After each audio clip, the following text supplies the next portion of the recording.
वापस से हम लोग आ चुके हैं एक नई वीडियो लेके। तो दोस्तों, आप लोगों ने पावर के बारे में तो सुना ही होगा। पावर एक ऐसी चीज़ है जो एक अच्छे से अच्छे व्यक्ति को ऊपर चढ़ा सकती है और एक अच्छे से अच्छे व्यक्ति को नीचे गिरा सकती है। तो दोस्तों, आज हम इसी power book the 48 laws of power book Robert Greene द्वारा लिखी गई बुक का 12 लॉज ऑफ पढ़ेंगे। तो दोस्तों, चलिए इस मज़ेदार वीडियो को शुरू करते हैं। लेकिन अगर हमारे चैनल का कालू जीव के ऊपर नए हैं तो चैनल को सब्सक्राइब जरूर कर लेना इसी मज़ेदार वीडियोस के लिए। पहला लॉ है नेवर आउटशाइन द मास्टर, यानी कि अपने बॉस के सामने अपने से ज़्यादा शाणे मत बनो।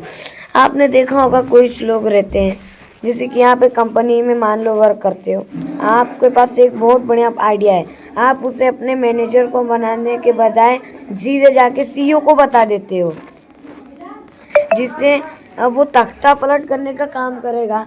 अब तख्ता पलट करने का काम करेगा तो उससे आपकी नौकरी भी खतरे में आ सकती है। इसलिए कभी भी अपने मास्टर से ज़्यादा शाइन करने की ज़रूरत मत करो, जब मौका मिले तभी करो। दूसरा लॉ है कि never believe in your friend. मान लो कि आपके दोस्त और आपने एक स्टार्टअप चालू किया है और आप पहले दिन ही बहुत प्रॉफिट में गए हो। फिर आपका जो दोस्ती है वही आपको कंपनी से निकालने की चाल चलने लगता है। तो ऐसे लोगों पर कभी भी बिलीव मत करो। कभी भी अपने दोस्त पर बिना आंख बंद करके बिलीव नहीं करना चाहिए। इंटेंशन। और तीसरा लो है कि इंटेंशन। कभी भी आपके मन में एक बहुत बढ़िया आइडिया आया, बिलीनियर आइडिया आया, अब आप सबको जाके बता देते हो, तो आप जब तक वो आइडिया बताते हो तब तक वो आइडिया को कॉपी करके लोग बना भी देते हैं। तो और इसीलिए कभी भी अपने आइडियाज़ को किसी के सामने रिवील मत करो।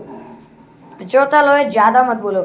कभी भी कुछ लोग रहते हैं जो ज़्यादा बोलते हैं तो खुद की कमजोरियां भी बता देते हैं। जैसे मान लो आप एक इंटरव्यू में गए हो, इंटरव्यू में आपसे सिंपल पूछा कि आपका इंट्रोडक्शन बताओ, तो आप वही उसी बारे में 10-20 घंटे बोलने लगते हो, जिससे जो आपको वो कंपनी में रखने वाला इंचार्ज रहता है वो भी अब बोर होने लगता है। पहले तो इंटरेस्ट रहता है कि देखते क्या बताएगा, फिर वो बोर होने लगता है, फिर मैसेज आता है you are not selected in our company. इसलिए कभी भी ज़्यादा मत बोलो। और पांचवा लो है कि अब रेपुटेशन, ये कभी भी अपनी रेपुटेशन ख़राब मत होने दो, क्योंकि अच्छे से अच्छे लोग अपनी रेपुटेशन के चक्कर में गिर गए हैं। एक रेपुटेशन बनाने के लिए पूरी ज़िंदगी चली जाती है, बिगाड़ने के लिए एक मोमेंट ही काफ़ी रहता है। कभी भी अपनी रेपुटेशन गिरने मत दो। जैसे कि आप मान लो कि आपने एक ऑर्डर लिया, उसको 1 घंटे में करने का के लिए किया है, लेकिन आप 1 घंटे से ज़्यादा 2 घंटे में करते हो तो आपकी रेपुटेशन गिर जाती है और वो आप गुस्सा होकर रेट डाल देता है कि ये देर से काम करता है, इनसे मत लो, तो आपकी रेपुटेशन गिर गई। और अगर अब नया व्यक्ति आएगा देने के लिए, वो देखेगा अरे यहाँ पे तो डाला है कि इससे मत खरीदो, वो नहीं खरीदेगा। छठा लो है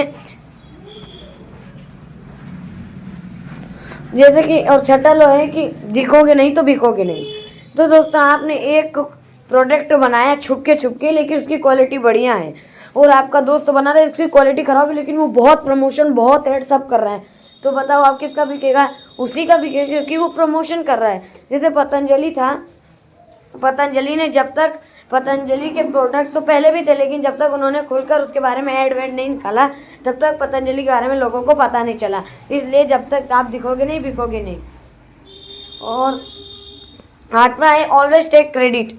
हमेशा मान लो कि आपने एक प्रोडक्ट बनाया, फिर आपकी तो पूरी टीम में होना है, लेकिन जो बनाने वाला है, मतलब जिसने दिया है प्रोडक्ट, वो तो नहीं जानता है किसने दिया है, वो आप ही का नाम जानता है, तो आप ही को क्रेडिट मिलेगा ना। जैसे मुकेश अंबानी, उसके साथ तो कई लोग हैं, लेकिन क्रेडिट किसको मिलता है?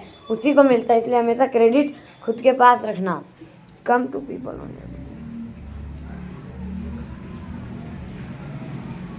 और कभी भी किसी के पीछे मत भागना। ये हमारा 8वां लोग कहता है कि कभी भी किसी के पीछे मत भागना। जैसे जोमेटो स्विगी आए तो वो किसी के पीछे भागे क्या? नहीं, वो बस यही बोले कि जो लोग घर पे बैठे पिज़्ज़ा बर्गर खाना चाहते हैं, वो लोग इतने लोग आपके पिज़्ज़ा बर्गर नहीं ले पा रहे हैं, बस ऐसा कहते ही रेस्टोरेंट लोग स्विगी जोमेटो के पीछे भागने लगे, ना कि जोमेटो स्विगी भागे।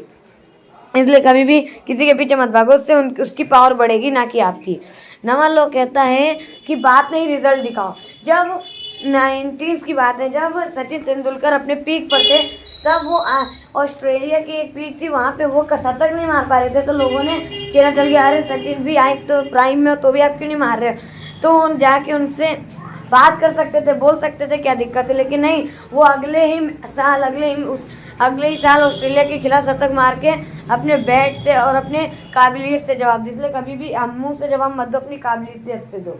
10 साल हो अनहैप्पी और अनलक्की, कभी भी अनहैप्पी लोग और अनलक्की लोगों के साथ मत रहो। जैसे कि आप एक कंपनी में हो, एक व्यक्ति हमेशा आपके बॉस को कहता रहता है कि अरे ये प्रमोशन नहीं कर रहा है, ये नहीं कर रहा है, तो एक दिन तो ठीक रहेगा, लेकिन आप उसके साथ ही काम करते रहो, 1-2 महीने हो जाएगा ना, तो आप पे भी उसका असर दिखने लगेगा, आप पॉजिटिव रह के भी नेगेटिव बनने लगोगे। इसलिए कभी भी नेगेटिव लोगों से दूर रहा करो। 11वां रो है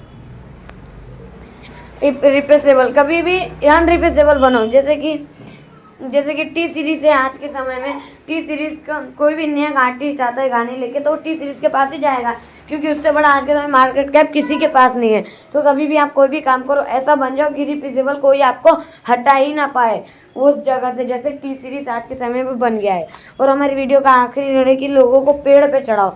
जब तक आपको काम निकालना है, आपको किसी को पेड़ पे तो चढ़ाना पड़ेगा, बिना पेड़ पे चढ़ाए आप काम नहीं निकाल सकते। मान लो कि आपको किसी प्रोजेक्ट बनवाना है अपने बड़े भाई से, तो आप ऐसा बोलोगे ए प्रोजेक्ट बना मेरा, ऐसा तो नहीं बोलोगे भैया मेरा प्रोजेक्ट बनाना जरूरी है, मैं मारेगी, आपकी मेहनत के बिना बन ही नहीं पाएगा। तो ऐसे आप उसकी वीक, और वो वीक हो जाएगा ऐसे कि अरे इसकी ज़रूरत है, वो बनाना, वो आपका जरूर बना देगा।